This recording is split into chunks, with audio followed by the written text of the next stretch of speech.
nkamindaje wese unyakire ibyo narindimo byose ndabiretse kuko nasanze nta kamaro byangirira kuko nasanze nta kamaro byangirira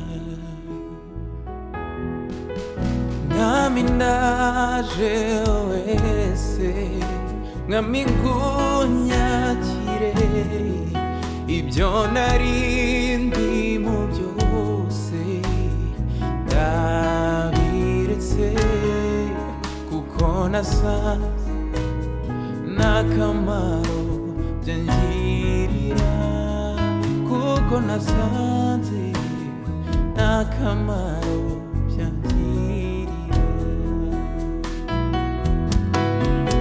mwami ndaje wese mwami ngunyakire ibyo narindimo byose ndabiretse kuko nasanze nta kamaro byangirira kuko nasanze nta kamaro byangirira kuko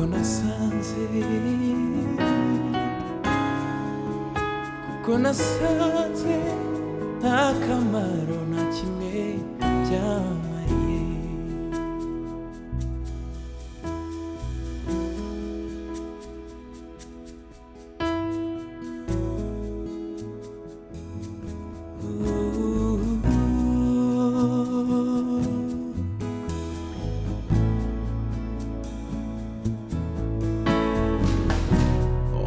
wamfatishije umugozi w'urukundo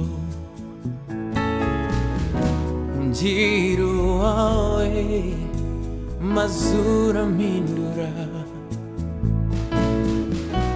nasize byose ngo ndagukurikiye none mwami ndakwishikaniye namfatishije umugozi w'urukundo ngira uwawe maze urampindura nasize byose inyuma ngo ndagukurikiye none mwami ndakwishikaniye duwawe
wamfatishije umugozi w'urukundo rwawe ungira uwawe maze urampindura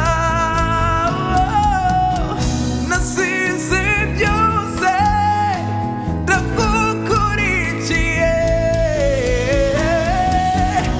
none mwami ndakwishikaniye duwawe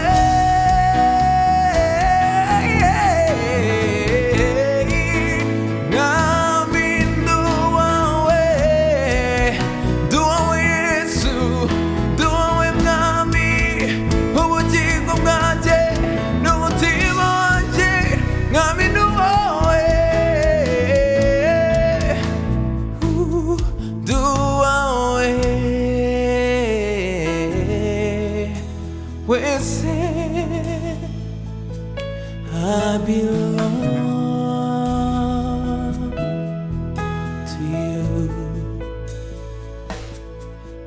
belong to you. I belong to you, Lord. I belong to you. I belong to you, Lord.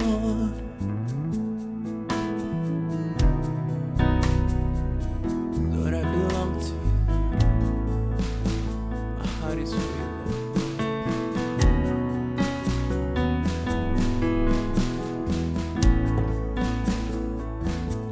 Dufise inshuti, Yesu niwe gaheza. Ibyiza dukorera birahebuje, urukundo rwiwe ntirugira akagero.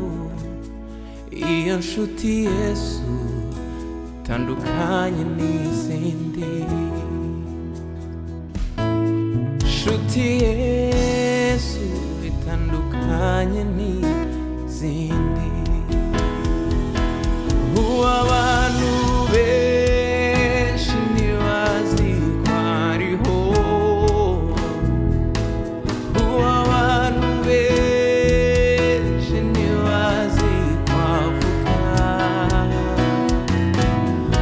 Abantu benshi ntibazi ko abakunda. Yewe nshuti yanjye, icyamuka mumenya. Abantu benshi ntibazi ko ariho. Abantu benshi ntibazi ko avuga. Abantu benshi ntibazi ko abakunda. Yewe nshuti yanjye, icyamuka mumenya. Satani umwanzi yamariko araduhiga, afise inzigo nyinshi rwaturandure. Yesu umwami wacu yama adukingira imyami y'umwanzi. Iyo ataba we nshuti n'ubu ugihagaze. Iyo ataba we n'ubu ugihagaze. Abantu benshi ntibazi ko ariho. Abantu benshi ntibazi ko avuga. Abantu benshi ntibazi ko ariho. Yewe nshuti yanjye, icyamuka mumenya. Abantu benshi ntibazi ko hariho umwami. Abantu benshi ntibazi ko avuga. Abantu benshi ntibazi ko abakunda cyane. Nshuti unyumva, icyamuka mumenya. Yewe nshuti yanjye, icyamuka mumenya. Nshuti unyumva, icyamuka mwizera. Nshuti mugenzi wanjye, icyamuka mwiringira uyu munsi. Nshuti mugenzi wanjye, umwizera ubu yewe nshuti icamuka mwizera uyu munota nshuti mwene wacu umwizera ubu yewe nshuti yanjye icamuka